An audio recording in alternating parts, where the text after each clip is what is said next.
ಸ್ನೇಹಿತರೆ, ಮೀಡಿಯಾ ಮಾಸ್ಟರ್ಸ್ಗೆ ಸ್ವಾಗತ ಸುಸ್ವಾಗತ. ಗೆಳೆಯರೆ, ಇರಾನ್ ಇಸ್ರೇಲ್ ನಡುವಿನ ಸಂಘರ್ಷ ನಿಲ್ಲೋ ಹಾಗೆ ಕಾಣ್ತಾ ಇಲ್ಲ.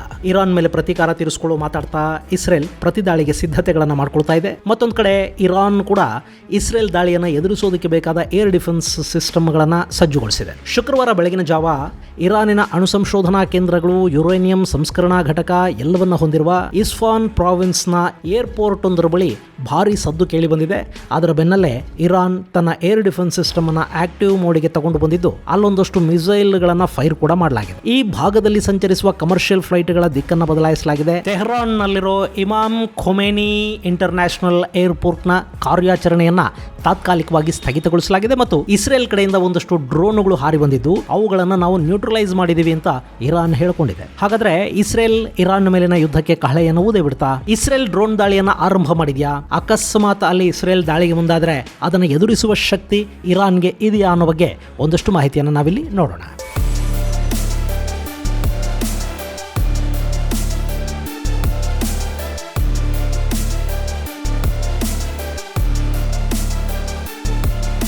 ಗೆಳೆಯರೆ, ಇಸ್ರೇಲ್ ಇರಾನ್ ನಡುವಿನ ಒಂದು ಪೂರ್ಣ ಪ್ರಮಾಣದ ಯುದ್ಧ ಯಾವತ್ತಿಗೂ ಆಗದೇ ಇರಲಿ ಅಂತ ಜಗತ್ತು ಬಯಸ್ತಾ ಇದೆ. ಯಾಕೆಂದ್ರೆ ಮಧ್ಯಪ್ರಾಚ್ಯದಲ್ಲಿ ಯುದ್ಧ ಆರಂಭ ಆದರೆ ಜಗತ್ತಿನ ಇಂಧನ ಪೂರೈಕೆ ಮೇಲೆ ಇದರ ದುಷ್ಪರಿಣಾಮ ಉಂಟಾಗುತ್ತೆ. ಈಗ ನೋಡಿ, ಆಫ್ರಿಕಾದ ದೇಶಗಳು ದಿನನಿತ್ಯ ಬಡದಾಡ್ಕೊಳ್ತಾ ಇರುತ್ತವೆ. ಅಲ್ಲಿ ಆಂತರಿಕ ಸಂಘರ್ಷ, ಬಡಿದಾಟ, ಸೇನಾ ಮುಖ್ಯಸ್ಥರ ನಡುವಿನ ಕಾಳಗಗಳು, ಅಕ್ಕಪಕ್ಕದ ದೇಶಗಳ ನಡುವಿನ ಕಾದಾಟಗಳು, ಸಣ್ಣ ಪುಟ್ಟ ಘರ್ಷಣೆಗಳು ಇವೆಲ್ಲ ನಡೀತಲೇ ಇರುತ್ತವೆ. ಆದರೆ ಜಗತ್ತು ಅದರ ಬಗ್ಗೆ ಹೆಚ್ಚು ತಲೆ ಕೆಡಿಸ್ಕೊಳ್ಳೋದಕ್ಕೆ ಹೋಗೋದಿಲ್ಲ.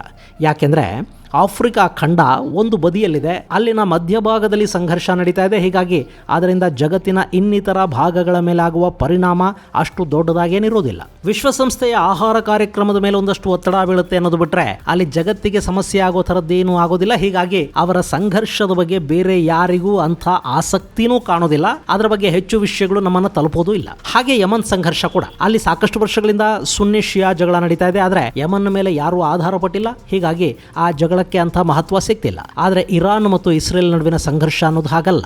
ಎರಡೂ ಕೂಡ ಅತ್ಯಂತ ಮಹತ್ವವನ್ನು ಪಡ್ಕೊಂಡಿರುವ ದೇಶಗಳು. ಎರಡೂ ಆಯಕಟ್ಟಿನ ಜಾಗದಲ್ಲಿವೆ. ಇಸ್ರೇಲ್ನ ಜನ ಅಮೆರಿಕ ಸೇರಿದ ಹಾಗೆ ಯುರೋಪಿಯನ್ ದೇಶಗಳಲ್ಲಿ ಅತ್ಯಂತ ಪ್ರಭಾವವನ್ನು ಹೊಂದಿದ್ದಾರೆ. ಶ್ರೀಮಂತಿಕೆ ಹಾಗೂ ರಾಜಕೀಯ ಪ್ರಭಾವದ ಯಹೂದಿಗಳನ್ನ ಜಗತ್ತು ನಿರ್ಲಕ್ಷಿಸುವುದಕ್ಕೆ ಸಾಧ್ಯ ಆಗುವುದಿಲ್ಲ. ಇನ್ನು ಇರಾನ್ ಕೂಡ ಜಾಗತಿಕ ತೈಲ ನಿಕ್ಷೇಪಗಳ ಪೈಕಿ 20% ಸಂಗ್ರಹವನ್ನು ಹೊಂದಿರೋ ದೇಶ. ಮಧ್ಯಪ್ರಾಚ್ಯದಲ್ಲಿ ಅತ್ಯಂತ ಆಯಕಟ್ಟಿನ ಸ್ಥಳದಲ್ಲಿ ಇರಾನ್ ಇದೆ. ಈ ಭಾಗದಲ್ಲಿ ಸಂಘರ್ಷ ಶುರುವಾದ್ರೆ ಅದು ಈ ಇಡೀ ಭೂಪ್ರದೇಶವನ್ನು ಸಂಘರ್ಷಮಯ ಆಗೋ ಹಾಗೆ ಮಾಡುತ್ತೆ. ತೈಲ ಹಾಗೂ ನ್ಯಾಚುರಲ್ ಗ್ಯಾಸ್ ಸರಬರಾಜಿನ ಮೇಲೆ ಪರಿಣಾಮ ಉಂಟಾಗುತ್ತೆ. ಹಾಗೆ ಹಿಂದೂ ಮಹಾಸಾಗರದ ಮೂಲಕ ಸೆಂಟ್ರಲ್ ಏಷ್ಯಾಗೆ ಹೋಗೋದಕ್ಕೆ ಇರಾನ್ ಮಾರ್ಗವಾಗಿ ಒಂದು ಹಾದಿ ಇದೆ. ಅದನ್ನು ಬಳಸೋದಕ್ಕೆ ಸಾಧ್ಯವಾಗದ ಪರಿಸ್ಥಿತಿ ನಿರ್ಮಾಣ ಆದರೆ ಭಾರತದಂಥ ದೇಶಗಳಿಗೆ ಮಧ್ಯ ಯುರೋಪನ್ನ, ರಷ್ಯಾನ ತಲುಪೋದಕ್ಕೆ ತುಂಬಾ ದೂರದ ಹಾದಿಯನ್ನ ಬಳಸಬೇಕಾಗಿ ಬರುತ್ತೆ. ಸಾಗಾಣಿಕೆಯ ವೆಚ್ಚ ಹೆಚ್ಚಾಗುತ್ತೆ. ಇದರಿಂದ ವ್ಯಾಪಾರಗಳ ಮೇಲೆ ಪರಿಣಾಮ ಉಂಟಾಗುತ್ತೆ. ಹಾಗೆ ಇರಾನ್ ಜೊತೆ ಅಮೆರಿಕ ವಿರೋಧಿಗಳು ನಿಂತಿವೆ. ಅವು ಕೂಡ ಇಲ್ಲಿ ಕಣಕ್ಕಿಳಿಯುವ ಸಾಧ್ಯತೆ ಇರುತ್ತೆ. ಹೀಗಾಗಿ ಇರಾನ್ ಇಸ್ರೇಲ್ ಸಂಘರ್ಷ ಅನ್ನೋದು ಜಾಗತಿಕ ತಲೆನೋವಿಗೆ ಕಾರಣವಾಗುವ ಸಂಘರ್ಷ. ಸೊ ಇದು ಪೂರ್ಣ ಪ್ರಮಾಣದ ಯುದ್ಧ ಆಗೋದು ಬೇಡ ಅಂತ ಅಮೆರಿಕ, ರಷ್ಯಾ ಸೇರಿದ ಹಾಗೆ ಜಗತ್ತು ಬಯಸ್ತಾ ಇದೆ. ಆದರೆ ಇದನ್ನು ಬಯಸಬೇಕಾಗಿರೋದು ಜಗತ್ತಲ್ಲ, ಇರಾನ್ ಹಾಗೂ ಇಸ್ರೇಲ್. ಅವರಿಬ್ಬರು ಕೂಡ ಇಲ್ಲಿ ಪರಸ್ಪರ ಹಠಕ್ಕೆ ಬಿದ್ದಿದ್ದಾರೆ, ಪ್ರತಿಷ್ಠೆಯನ್ನ ಪಣಕ್ಕಿಡ್ತಾ ಇದ್ದಾರೆ. ಹೀಗಾಗಿನೇ ಮೊನ್ನೆ ಇಸ್ರೇಲ್ ಮೇಲೆ ಇರಾನ್ ವಾಯುದಾಳಿ ಮಾಡಿದೆ. ಈಗ ಅದಕ್ಕೆ ಪ್ರತೀಕಾರ ಹೇಳ್ತೀವಿ ಅಂತ ಇಸ್ರೇಲ್ ಕೂಡ ಕೂತಿದೆ. ಹಾಗೆ ಶನಿವಾರ ಇರಾನ್ನ ಇಸ್ಫಾನ್ ಪ್ರಾವಿನ್ಸ್ ನಲ್ಲಿ ಇಸ್ರೇಲ್ನ ಡ್ರೋನ್ಗಳು ದಾಳಿ ಮಾಡಿವೆ ಅಂತ ಹೇಳಲಾಗ್ತಾ ಇದೆ. ಅದರ ಬಗ್ಗೆ ಇದುವರೆಗೆ ಇಸ್ರೇಲ್ ಏನನ್ನು ಖಚಿತಪಡಿಸಿಲ್ಲ. ಇನ್ನು ಇಸ್ಫಾನ್ ಪ್ರಾವಿನ್ಸ್ ಅಂದ್ರೆ ನೀವಿಲ್ಲಿ ಮ್ಯಾಪ್ ಅಲ್ಲಿ ನೋಡ್ತಾ ಇದ್ದೀರಲ್ಲ, ಇದು ಇಲ್ಲಿನ ನತಾಂಜ್ ನಲ್ಲಿ ಯುರೇನಿಯಂ ಸಂಸ್ಕರಣಾ ಘಟಕವನ್ನ ಇರಾನ್ ಹೊಂದಿದೆ. ಹಾಗೆ ಇರಾನಿನ ಸಾಕಷ್ಟು ಟ್ಯಾಕ್ಟಿಕಲ್ ಆಯುಧಗಳಿರೋದು ಇದೇ ಇಸ್ಫಾನ್ ಪ್ರಾಂತದಲ್ಲಿ. ಇಲ್ಲಿ ಇರಾನಿ ಏರ್ಬೇಸ್ ಕೂಡ ಇದೆ. ಮಿಸೈಲ್ಗಳನ್ನು ಕೂಡ ಇರಾನ್ ಇರಿಸಿದೆ. ಇಂಥ ಇಸ್ಫಾನ್ ಪ್ರಾಂತದಲ್ಲಿನ ಏರ್ಪೋರ್ಟ್ ಒಂದರ ಮೇಲೆ ದಾಳಿ ನಡೆದಿದ್ದು ಅಲ್ಲಿ ಭಾರಿ ಸದ್ದು ಕೇಳಿ ಬಂತು ಅಂತ ಹೇಳಲಾಗ್ತಾ ಇದೆ. ಅದರ ಬೆನ್ನಲ್ಲೇ ಇರಾನ್ ತನ್ನ ಏರ್ ಡಿಫೆನ್ಸ್ ಮಿಸೈಲ್ಗಳನ್ನು ಹಾರಿಸಿದೆ. ಆದರೆ ಈ ದಾಳಿ ಪ್ರತಿದಾಳಿಗಳಲ್ಲಿ ಏನಾಗಿದೆ ಅನ್ನೋದರ ಸ್ಪಷ್ಟ ಚಿತ್ರಣ ಇನ್ನೂ ಸಿಗ್ತಾ ಇಲ್ಲ. ಇಸ್ರೇಲ್ ಹಾರಿಸಿದ ಎಲ್ಲ ಡ್ರೋನ್ಗಳನ್ನು ನಾವು ಯಶಸ್ವಿಯಾಗಿ ಹೊಡೆದು ಹಾಕಿದ್ದೀವಿ ಅಂತ ಇರಾನ್ ಹೇಳ್ಕೊಳ್ತಾ ಇದೆ. ಹಾಗೆ ಇಸ್ರೇಲ್ ಕಡೆಯಿಂದ ಯಾವುದೇ ಮಿಸೈಲ್ ಬಂದಿಲ್ಲ ಅಂತ ಕೂಡ ಇರಾನ್ ಹೇಳ್ತಾ ಇದೆ. ಇನ್ನು ಇಸ್ರೇಲ್ ಈ ಬಗ್ಗೆ ಯಾವ ಪ್ರತಿಕ್ರಿಯೆಯನ್ನು ಕೊಡೋದಕ್ಕೆ ಕೂಡ ನಿರಾಕರಿಸಿದೆ.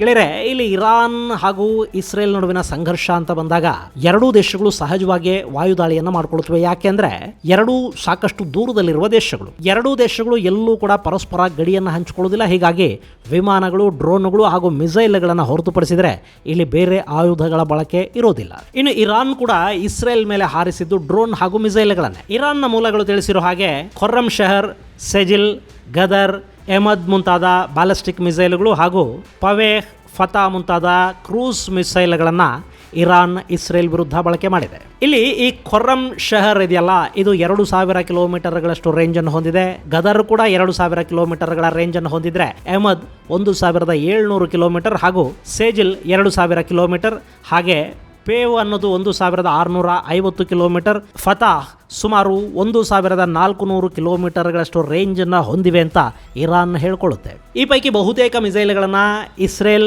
ಅಮೆರಿಕ ಹಾಗೂ ಜೋರ್ಡಾನ್ಗಳು ಹೊಡೆದು ಕೆಡವಿವೆ. ಇಲ್ಲಿ ಮೊನ್ನೆ ಒಂದು ಬ್ಯಾಲಿಸ್ಟಿಕ್ ಮಿಸೈಲ್ನ ಇಂಧನ ಟ್ಯಾಂಕನ್ನು ಮೃತ ಸಮುದ್ರದಲ್ಲಿ ಪತ್ತೆ ಮಾಡಿರುವುದಾಗಿ ಇಸ್ರೇಲ್ ಹೇಳಿಕೊಂಡಿದೆ. ಇಲ್ಲಿ ಇರಾನಿನ ಮಿಸೈಲ್ಗಳೇನಿವೆ ಅವುಗಳನ್ನು ಎದುರಿಸೋದಕ್ಕೆ ಬೇಕಾದ ಏರ್ ಡಿಫೆನ್ಸ್ ಇಸ್ರೇಲ್ ಬಳಿ ಇದೆ. ಐರನ್ ಡೋಮ್ ಶಾರ್ಟ್ ರೇಂಜ್ ಮಿಸೈಲ್ಗಳನ್ನು ಹೊಡೆದು ಹಾಕುತ್ತೆ, ಹಾಗೆ ಆರೋ 3 ಬ್ಯಾಲಿಸ್ಟಿಕ್ ಮಿಸೈಲ್ಗಳನ್ನು ಹೊಡೆದು ಹಾಕುತ್ತೆ. ಜೊತೆಗೆ ಅಮೆರಿಕ ಹಾಗೂ ಯುನೈಟೆಡ್ ಕಿಂಗ್ಡಮ್ಗಳು ಕೂಡ ಈಗ ಇಸ್ರೇಲ್ನ ಬೆಂಬಲಕ್ಕೆ ನಿಂತಿವೆ. ಇನ್ನು ಇರಾನ್ನಿಂದ ಬರೋ ಮಿಸೈಲ್ಗಳು ಸೌದಿ ಅರೇಬಿಯಾ, ಜೋರ್ಡಾನ್ ಮೂಲಕ ಹಾದು ಬರಬೇಕು. ಈಗಾಗಲೇ ಜೋರ್ಡಾನ್ ತನ್ನ ವಾಯು ಪ್ರದೇಶದಲ್ಲಿ ಬರುವ ಮಿಸೈಲ್ಗಳನ್ನು, ಡ್ರೋನ್ಗಳನ್ನು ಹೊಡೆದು ಕೆಡವಿದೆ. ಹಾಗೆ ಸೌದಿ ಅರೇಬಿಯಾ ಕೂಡ ಇರಾನ್ ದಾಳಿಯನ್ನು ಪ್ರತಿರೋಧಿಸುವುದಾಗಿ ಹೇಳಿಕೊಂಡಿದೆ. ಹೀಗಾಗಿ ಇಲ್ಲಿ ಇಸ್ರೇಲ್ ಸ್ವಲ್ಪ ಮಟ್ಟಿಗೆ ಸುರಕ್ಷಿತವಾಗಿ ಕಾಣಿಸ್ಕೊಳ್ಳುತ್ತೆ.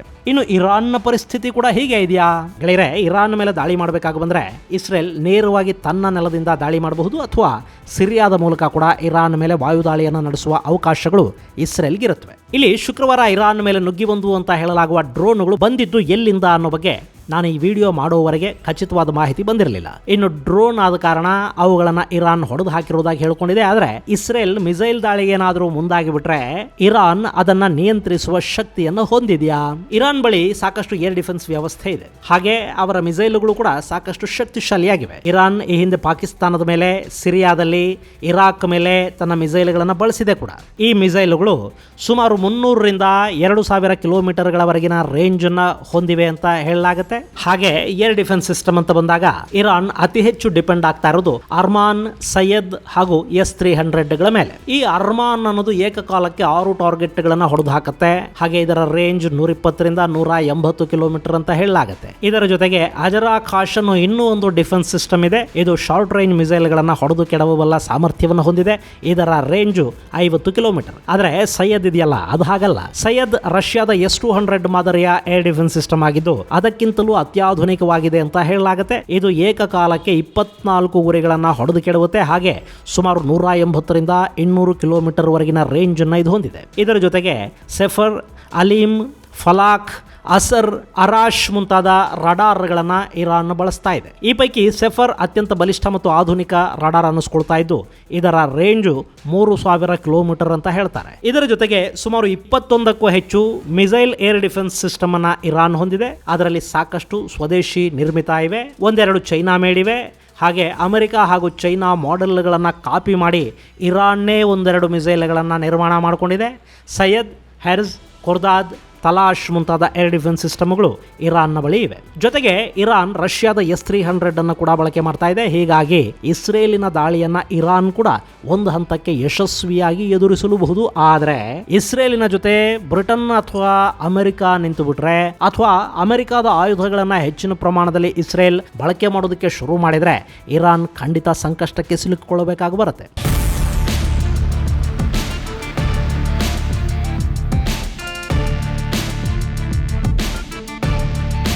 ಇನ್ನು ಈಗಾಗಲೇ ಇಸ್ರೇಲ್ ಇರಾನ್ ಮೇಲೆ ಡ್ರೋನ್ ದಾಳಿ ಮಾಡುವ ಮೂಲಕ ಇರಾನಿನ ಸನ್ನದ್ಧತೆಯನ್ನ ಪರೀಕ್ಷೆ ಮಾಡಿದ ಹಾಗೆ ಕಾಣ್ತಾ ಇದೆ. ಮತ್ತು ಆ ಪರೀಕ್ಷೆ ಕೂಡ ಶುಕ್ರವಾರ ಮುಂಜಾನೆನೇ ಆರಂಭ ಆಗಿದೆ. ಕಳೆದ ಭಾನುವಾರ ನಡೆದ ದಾಳಿಗೆ ಭಾನುವಾರದ ಒಳಗೆ ಇಸ್ರೇಲ್ ರಿವೆಂಜ್ ಅನ್ನು ಹೇಳ್ಬಿಡುತ್ತಾ ಆ ಎಲ್ಲ ಲಕ್ಷಣಗಳು ಈಗ ಕಾಣ್ತಾ ಇವೆ. ಈ ಸಂಘರ್ಷ ಎಲ್ಲಿವರೆಗೆ ಜಗತ್ತನ್ನ ತಗೊಂಡು ಹೋಗುತ್ತೆ ಅನ್ನೋದೇ ಈಗ ಅನಿಶ್ಚಿತತೆಗೆ ಕಾರಣವಾಗ್ತಾ ಇರೋ ಅಂಶ. ಇದು ಗೆಳೆಯರೆ ಇಸ್ರೇಲ್ ಇರಾನ್ ಸಂಘರ್ಷದ ಕುರಿತಾದ ಒಂದಷ್ಟು ಅಪ್ಡೇಟ್ಸ್.